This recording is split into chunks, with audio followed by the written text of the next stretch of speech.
Picture this for a moment. You reach a breaking point. The endless texts, the calls filled with warmth, the patience you've been holding on to, it all stops. One day you decide, no more. You stop chasing. You stop proving your worth. You treat them like they don't even exist. And here's where the paradox begins. The same person who once pulled away from your love, who said I need space, who made you feel like your presence was too much, suddenly they start showing up in the most unexpected ways. Out of nowhere, their name pops up on your story views. Random likes appear on posts they never noticed before. And then comes that late night hey, casual on the surface, but you know it means something deeper. It's confusing, isn't it? You gave your all and they pushed you away. But the moment you withdrew your energy, the moment you treated them like nothing, they felt your absence like a fire alarm in their nervous system. The same silence that gave you peace started haunting them. And here's the question that keeps echoing in your mind. Why do they only see me when I stop seeing them? Why do they care the most when I finally stop caring? That's the paradox of avoidant attachment. Their reactions feel backward, almost cruel, but they're not random. In this video, I'm going to break down exactly how and why avoidants react when you treat them like they're nothing. And once you see the hidden psychology behind it, every confusing mixed signal they've ever sent will finally start to make sense. Stay with me, because this is the clarity you've been waiting for. You know what hurts the most? It's not just their silence. It's the way your love seemed to push them further away. You gave consistency when they gave distance. You offered patience when they offered excuses. You opened your heart wider each time, hoping they would finally feel safe enough to step in. But instead they stepped back. And then came the moment you couldn't take it anymore. You stopped. You pulled back. You treated them like they didn't matter. Because somewhere deep inside, you realized you couldn't keep pouring yourself into a black hole. And what happened next? Suddenly the very person who rejected your closeness began reacting to your absence. They started noticing you, reaching for you, checking if you were still there. It feels unfair, doesn't it? Like the rules of love have been flipped upside down. Because in your heart, love should grow when it's nurtured. Love should deepen when patience is given. But with them, the more you gave, the colder they became. And the second you stopped, when you finally treated them like nothing, something inside them woke up. That's where the pain cuts the deepest. Your mind can't help but ask, was I ever truly enough for them? Was my love too much? Or was it never valued at all? And when their mixed signals collide with your genuine heart, it starts to feel personal, like a rejection of your worth. This is the silent wound of dealing with an avoidant. You didn't just lose their affection, you lost your sense of stability, because one moment they're running, the next they're watching. One moment you feel invisible, the next you feel chased. And in that cycle, you start doubting yourself. Am I the problem here, or are they playing a game I'll never understand? But here's the truth. You're not broken. You're not too much. What you're experiencing is the painful paradox of how avoidants react when you treat them like they're nothing. And until you see the wiring behind it, you'll keep blaming yourself for a pattern that was never about your worth in the first place. Let me pause here and tell you something that might feel impossible to believe right now. This is not your fault. The way they pulled away, the way they reacted only when you treated them like they were nothing, that confusing cycle, it's not a reflection of your worth. Because your love was never the problem. Your patience wasn't the issue. Your devotion didn't break anything. What you ran into was the wiring of an avoidant attachment style, a nervous system that confuses closeness with danger. Think about it. For you, closeness feels safe. When someone leans in, you feel seen, valued, held. But for them, closeness flips an old alarm in their body. It feels like pressure. It feels like losing control. So while your love was meant as a gift, their brain read it as a threat. That's why they distanced themselves, not because you were unworthy, but because their wiring told them connection equals risk. And here's the paradox. The moment you stepped back, the pressure lifted. Your silence gave them breathing room. And only then could they start to notice you again. Not because they suddenly realized you were enough, but because distance is what their system is built to tolerate. I know how personal it feels when the person you love most seems to only react when you treat them like they're nothing. But listen closely. It's not a measure of your value. It's not proof that you didn't matter. It's evidence of how deeply their nervous system resists intimacy. So take a breath. Release the guilt. Stop replaying the moments wondering what you could have done differently. Because no amount of love, no perfect words, no endless patience could have erased the fear that lives inside their body. This is not about you being too much. This is about them not knowing how to feel safe with what you gave. And until you understand that difference, you'll keep blaming yourself for a wound that was never yours to carry. Now let's break down the psychology of what's really happening when you treat an avoidant like they're nothing. Because on the surface, it feels personal. It feels like games. But underneath, it's their nervous system flipping switches. Imagine this. Their brain is like a house wired with an alarm system. The moment you come closer, texts, calls, affection, that system doesn't feel warmth. It hears danger. Alarms go off. Red lights flash. Their body screams. Run. Protect yourself. It's not your love that's the problem. It's their wiring that mistakes intimacy for threat. But here's the paradox.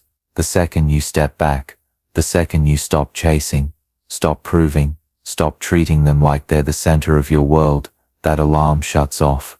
The silence feels safe. The distance feels breathable. And in that calm, something surprising happens. Curiosity begins to rise. Instead of panic, they start wondering, where did you go? Do I still matter? It's like their brain has only two switches. Switch 1, fear when you're near. Switch 2, curiosity when you disappear. No middle ground. No comfortable balance. That's why the pattern feels so upside down. Your closeness creates retreat, but your absence sparks pursuit. And this is exactly why you notice the strange shift when you treat them like they're nothing. Suddenly they start watching your stories. Suddenly they like the post they ignored for months. Suddenly that late night hey comes through, not because they're ready for real intimacy, but because distance woke up their curiosity. But here's the painful truth. You can't confuse that reaction with love. Their engagement is driven by relief that the pressure is gone, not by a sudden capacity to fully show up. When you understand this nervous system flip, their mixed signals start making sense. The problem was never you. The problem is a brain that confuses closeness with danger and distance with safety, and until they heal that wiring, their love will always feel like chasing a shadow. You reach, they run. You retreat, they follow. Let me give you a picture that will stay in your mind forever. Think of avoidance like holding sand in your hand. When you're desperate to keep it, you squeeze tighter. But the tighter you squeeze, the faster it slips out through your fingers, grain after grain, until your palm feels empty. That's exactly what happens when you keep chasing an avoidant. Your pressure makes them escape. Now imagine the opposite. Instead of clenching your fist, you open your palm. Suddenly the sand just rests there. It doesn't run away. It doesn't vanish. It simply stays because there's no force pushing it out. This is how avoidants react when you treat them like they're nothing. When you release the pressure, when you stop chasing, they feel safe enough to settle. This metaphor isn't just poetic. It's psychology in action. Avoidants equate your intensity with danger.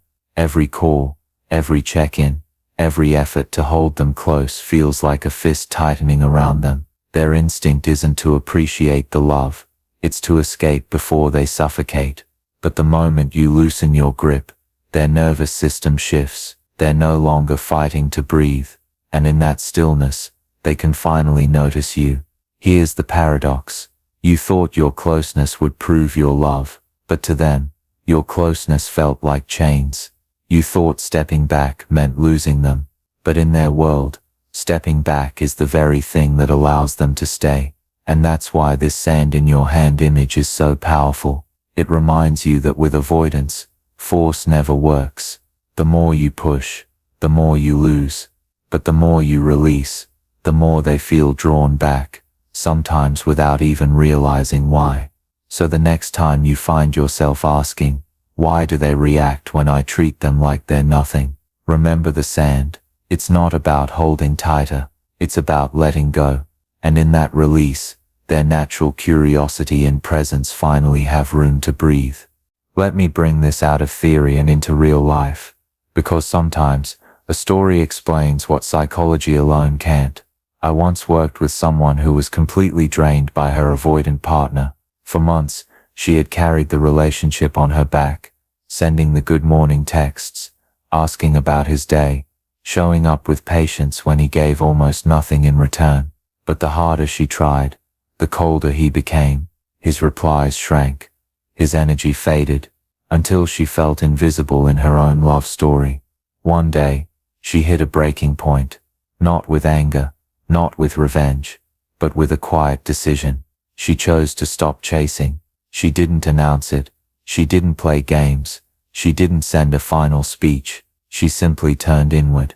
She poured her energy into herself. She started focusing on her career with intensity. She got back into fitness, picking up the gym routine she had abandoned. She spent weekends reconnecting with hobbies and friends. And then something curious happened. Within just a couple of weeks, her phone lit up with a message from him. Not a grand apology, not a sudden declaration of love, just a small, almost random line. This reminded me of you. Out of nowhere, he was noticing her absence. That one text didn't mean he had transformed overnight. It wasn't commitment. It wasn't suddenly secure love. But it was proof of the paradox. The same man who pulled away from her presence was now drawn in by her silence. And here's the important part. She hadn't played a trick. She hadn't used reverse psychology. She had simply stopped pouring energy into someone who wasn't receiving it. She gave herself what she had been giving away. And in doing so, she created the very space that flipped his system from fear into curiosity. That's how avoidants react when you treat them like they're nothing. It's not always dramatic. Sometimes it's subtle, like a story view, a one-line text. But beneath those tiny actions is the same truth. Your absence wakes something up in them that your presence never could. When you finally treat an avoidant like they're nothing, you set off a chain reaction inside them. It's not dramatic on the outside. You might just see a story view, a like, a random late-night message. But underneath those tiny signals are 3 invisible triggers firing in their mind. Trigger 1. Absence creates awareness. When you were there every day, checking in, offering love, holding space, they got used to it. It blended into the background, almost invisible. But the moment it vanished, an echo appeared. Suddenly they noticed the silence. The good morning text isn't there. The midday meme is missing. The little rituals that felt so ordinary are gone. And in that emptiness, awareness hits. Wow, they were a bigger part of my world than I realized. Trigger 2. Distance lowers defenses. When you were chasing, their body was on guard. Every ping of your message felt like pressure. Their nervous system screamed, too close, back away. But the second you stopped, the pressure evaporated. The alarms went quiet. Now for the first time in weeks, or maybe months, they can breathe without feeling cornered. Your distance doesn't feel like rejection to them. It feels like relief. And that relief opens the door where connection can quietly walk back in. Trigger 3. Curiosity takes over. And here's the most magnetic shift. With no pressure pushing them away, their natural curiosity begins to rise. What are they doing? Who are they with? Why haven't they reached out? That wondering grows in the silence. They're not missing you because you begged for attention. They're missing you because silence finally gave them the space to feel your absence. This is the paradox of how avoidants react when you treat them like they're nothing. It's not a conscious choice they're making. It's their psychology unfolding in steps: awareness, safety, curiosity. And the more you understand these triggers, the less you'll take their behavior as a personal rejection. Because it's not about your worth. It's about a nervous system that only relaxes enough to notice you when you stop demanding to be seen. So here's the truth you've been waiting for. The real power has never been in how avoidants react when you treat them like they're nothing. The real power has always been in what you do with that silence. Because silence can either become a trap, or it can become your transformation. You can spend your nights staring at your phone, waiting for that H text, or you can use that very space to build a life so magnetic, so full, that their reaction stops being your oxygen and starts being background noise. That's the shift no one talks about. Avoidants only feel your absence when you stop needing their presence. But here's the paradox. When you reach the point where you genuinely don't need their validation anymore, you unlock a freedom deeper than any text, any like, any breadcrumb they could ever throw your way. Think about it. Would you rather live in a cycle where your mood rises and falls based on their attention? Or would you rather build a life where their attention is optional, a bonus, not your lifeline? And here's the bold truth. The day you stop centering your worth around their reaction is the day you stop being broken. That's the day you become free. Free to love yourself. Free to be chosen by people who don't run from closeness. Free to stop chasing shadows and start holding on to something real. So yes, avoidants do react when you treat them like nothing. But the bigger question is, how will you react to that freedom? Will you fall back into the old cycle, or will you rise into the version of you that doesn't just wait for love, you attract it by the life you've built?